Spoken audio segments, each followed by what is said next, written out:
Turn your Bibles to Psalm 139 verse 14. 119వ కీర్తన 14 చరణం మీరు చదువుకుందాం. 139వ కీర్తన 14 చరణం చదువుకుందాం. నీవు నన్ను కలుగు చేసిన విధము చూడగా భయమును ఆశ్చర్యమును నాకు భయమును ఆశ్చర్యమును నాకు పుట్టుచున్నవి. అందును బట్టి నేను నీకు కృతజ్ఞతాస్తుతులు చెల్లించున్నాను. నీ కార్యములు ఆశ్చర్యకరములు. ఆ సంగతి చాలండి. ఈరోజు ఒక్క మాట మనం ధ్యానం చేద్దాం. నీ కార్యములు ఆశ్చర్యకరములు. చెప్పండి అందరూ ఈ మాట. నీ కార్యములు ఆశ్చర్యకరములు. నిజమే, ప్రభు చేసే కార్యాలు ఆశ్చర్యాలు. మన ప్రభుకి ఒక మంచి పేరు పెట్టడం జరిగింది. యెషయా ప్రవచిస్తున్నాడు క్రీస్తుపూర్వం 750 సంవత్సరాల క్రితమే మన ప్రభుని యేసుక్రీస్తు ప్రభు గురించి ఒక ప్రవచనము చెప్పబడింది యెషయా ద్వారా. అదేంటంటే, మనకు కుమారుడు అనుగ్రహింపబడెను, ఆయన భుజముల మీద రాజ్యభారం ఉన్నది, ఆయన ఆశ్చర్యకరుడు. ఆయన ఏంటి? ఆశ్చర్యకరుడు. అవును, యేసుక్రీస్తు ప్రభు యొక్క కార్యాలు ఆశ్చర్యాలు. ఆయన యొక్క పుట్టుక ఆశ్చర్యం, ఆయన జీవన విధానం ఆశ్చర్యం, ఆయన బోధలు ఆశ్చర్యం, ఆయన మరణం ఆశ్చర్యం, ఆయన పునరుత్థానం ఆశ్చర్యం, ఆయన పరలోక రాజ్యానికి ఆరోహణం అవటం ఆశ్చర్యం, ఆయన మరలా తిరిగి రాబోవటం ఆశ్చర్యం. ప్రభు ఏంటి? దేవుడు ఆశ్చర్యకరుడు. నా జీవితంలో కూడా ఆశ్చర్య కార్యాలు ఆయన జరిగిస్తాడు. హల్లెలూయా. దేవుడు అద్భుతకరుడు కాబట్టి ఆయన చేసే కార్యాలు కూడా ఆశ్చర్యాలుగా ఉంటాయి. ఇక్కడ కీర్తనకారుడు నిజంగా నీ కార్యములు ఆశ్చర్యములు అంటున్నాడు. అదే రీతిగా 111వ కీర్తన 2వ చరణంలో కూడా అదే భావాన్ని ఎక్స్ప్రెస్ చేస్తున్నాడు కీర్తనకారుడు.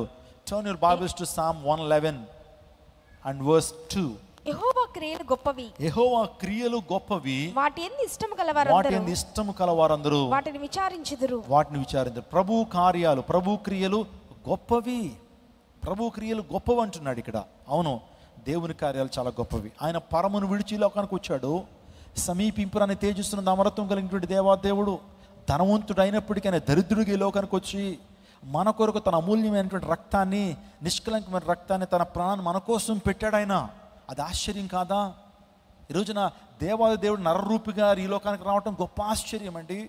దేవాదేవుడు సమీపింపురాన్ని తేజస్సును అమరత్వం కలిగినటువంటి జ్యోతిర్మయుడైనటువంటి దేవాదేవుడు నిన్ను నన్ను రక్షించడానికి నిజంగా ఈ యొక్క తృణప్రాయమైనటువంటి జీవితాన్ని ఆయన ధరించి, వాక్యమైనటువంటి దేవుడు శరీరధారిగా ఈ లోకానికి వచ్చినటువంటి ఆ ఘట్టం ఆశ్చర్యం కాదా?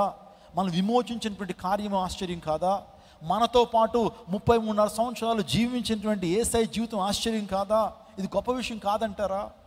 ఏమంటే, దేవుడు నరుడుగా మార్చబడినటువంటి విషయము ఎంత గొప్ప ఆశ్చర్యం అది. చాలా మత గ్రంథాల్లో మనం చాలా పరిస్థితుల్లో మనం చూస్తుంటే ఈ రోజున మానవుళ్ళు దేవుళ్ళు అయిపోతున్నారు. ఏంటి? మానవుళ్ళు దేవుళ్ళు అయిపోతున్నారు. ఏదైనా మంచి కార్యం చేస్తే, దాన ధర్మాలు చేస్తే, సినిమాలో బాగా నటిస్తే, లేకపోతే స్పోర్ట్స్లో బాగా ఆడితే, ఇంకా అసాధారణమైనటువంటి కొన్ని టాలెంట్స్ ఎగ్జిబిట్ చేస్తే దేవుడిని పిలిచేస్తున్నారు. కానీ బైబిల్ గ్రంథంలో మనం చూస్తే దేవుడు నరుడై ఈ లోకానికి వచ్చాడు. స్తోత్రం చెప్పండి. హల్లెలూయా.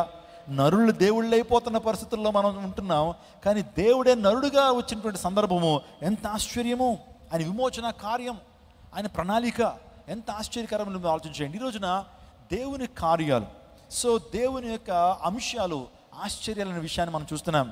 ఏవి ఆశ్చర్యకరములు అనేటువంటి అంశాన్ని మీ ముందుకు తీసుకురాబోతున్నాను. ఒకటి, ఆయన సృష్టి ఆశ్చర్యం. ఆయన సృష్టి ఆశ్చర్యం.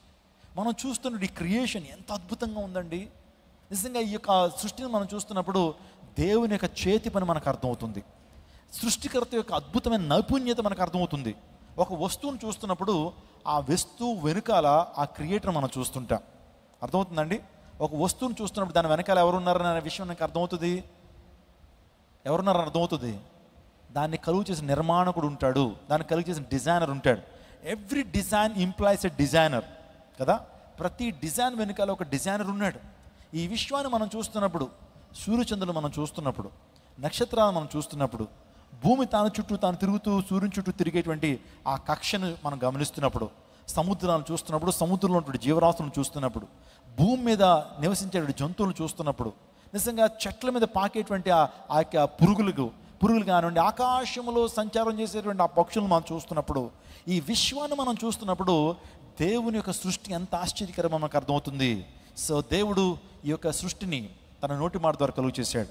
God created heavens and earth అనేటువంటి మాట ద్వారా పరిశుద్ధ గ్రంథం ప్రారంభించబడుతుంది. అక్కడే దేవాదేవుడు ఒక ప్రత్యేకమైన డిఫరెన్సియేషన్ ఇచ్చాడు.